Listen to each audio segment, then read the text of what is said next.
આપણે સંપ અને સ્નેહ કેળવીને ભગવાન ભજવાના છે. અને જ્યાં સંપ છે ને ત્યાં ભગવાનનો અખંડ નિવાસ છે. અને સંપ છે ને ત્યાં જ લક્ષ્મી વસે છે. સ્વામિનારાયણ ભગવાન હરિલામૃતમાં દૃષ્ટાંત આપે છે કરજેસરના ગોવિંદજી ભાઈનું.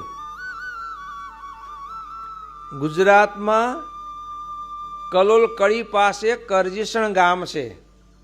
એ ગામમાં ભગવાન 36 વખત પધાર્યા છે અને 18 તો મોટા સમૈયા કર્યા છે. એ ગામના ગોવિંદજીભાઈ પટેલ એમના પ્રેમને વશ થઈને અને અગ્નોત્તરા દુકાળમાં ભગવાને આશીર્વાદ આપ્યો હતો, કોઠી કે છાંદી રાખો, નીચે હાણેથી અનાજ કાઢો અને જે કોઈ સત્સંગી આવે બધાને આપજો, બીજા માગણ આવે એને પણ આપજો કે, અને બધાને કાળ ઓલંગાવજો. અને આ ગોવિંદજીભાઈ દૃષ્ટાંત આવી ભગવાન કહે છે કે આ ગોવિંદજીભાઈના પરિવારમાં કેટલો સંપ છે કે, તો ભગવાન કે અહીંયા લક્ષ્મી હંમેશને માટે નિવાસ કરીને રહી છે. આટલા મોટા સમય આટલી વખત થાય વગર પૈસે થાય? 18 તો સમયા ભગવાને કારણ 36 વખત ભગવાને પધાર્યા. એટલે કે ભગવાન કે આ સંપ છે ને એમના ઘરે તો લક્ષ્મી અખંડ નિવાસ કરીને રહી છે. એટલે સ્વામી બાપાને, સ્વામીજી મહારાજને આ જોઈએ છે. બસ સંપતિ ભગવાન ભજવાના.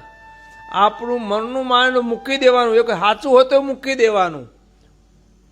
મોટો મત પડે કે આમ હા હાલો, અને ક્યારે ખુલ્લા દિલે મતદાન કરવાનું કે વિચાર નિવેદન કરવાનો, પછી મારું જ ધાર્યું થવું જોઈએ એવું ક્યારેય રાખવું નહીં.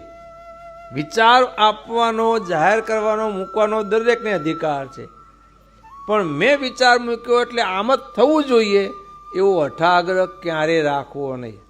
સંપ રાખવો હોય તો લેટ ગો કરવાનું. સંપ રાખવો હોય ને તો શાકમાં આખું કોળું જતું હોય તો આંખ આડા કાન કરવાના.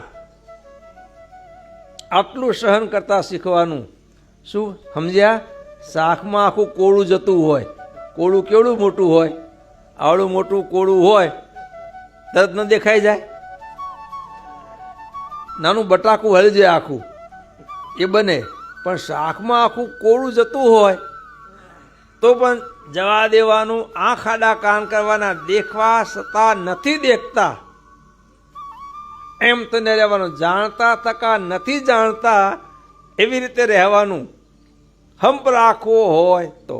અને હંપમાં જે સુખ છે ને, બહુ બેઠી શાંતિ છે, અને સંપ ત્યાં જંપ શાંતિ, અને સંપ ત્યાં સમૃદ્ધિ. સ્વામી ભગવાને આશીર્વાદ કીધા કરજેસરની વાતમાં કે ગોવિંદભાઈના પરિવારમાં સંપ છે ને તો કે હંમેશા લક્ષ્મીનો નિવાસ છે, કે સુખી સુખી છે આખો પરિવાર. એમ બંધુઓ, સ્વામિનારાયણ ગાદીનો આપણે બધો જ એક પરિવાર છે.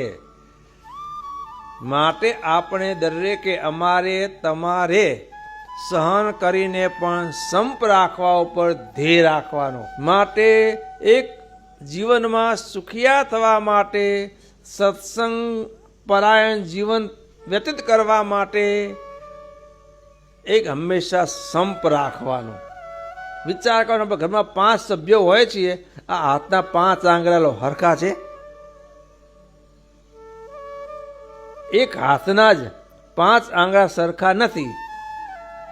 કુટુંબના પરિવારના 5 સભ્યો હોઈએ એક જ લોહીવાળા, તોય પણ બધાના વિચાર સરખા હોતા નથી, સ્વભાવ સરખા હોતા નથી. તો પણ આપણે આપણો વિચાર જતો કરીને કુટુંબને આખું જૂથમાં જાળવી રાખવા આપણો વિચાર જતો કરીએ છીએ ને. એમ બંધુઓ, જેમ કુટુંબમાં આપણા કુટુંબની પ્રગતિ માટે, કુટુંબની લાજને માટે આપણે આપણો વિચાર જતો કરીને પણ, સહન કરીને પણ સંપ જાળવીએ છીએ.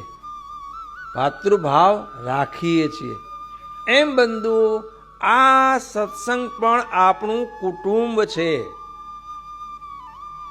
આમાં પણ બંધુઓ આપણો વિચાર જતો કરીને હંમેશા સંપ રાખવા પ્રયત્ન કરવાનો.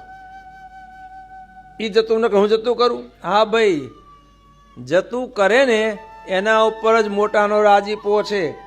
બાપાશ્રી પોતાની વાતોમાં કહે છે, હું કેસ જીત્યો એમ કોઈ કરે ને, બાબા કેસ તો કે વાળ કહેવાય. શું કહેવાય?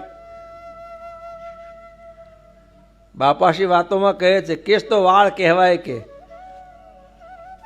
એટલે એવી હઠીલાય ક્યારે કરવી નહીં. બહુ સુખી થવાશે.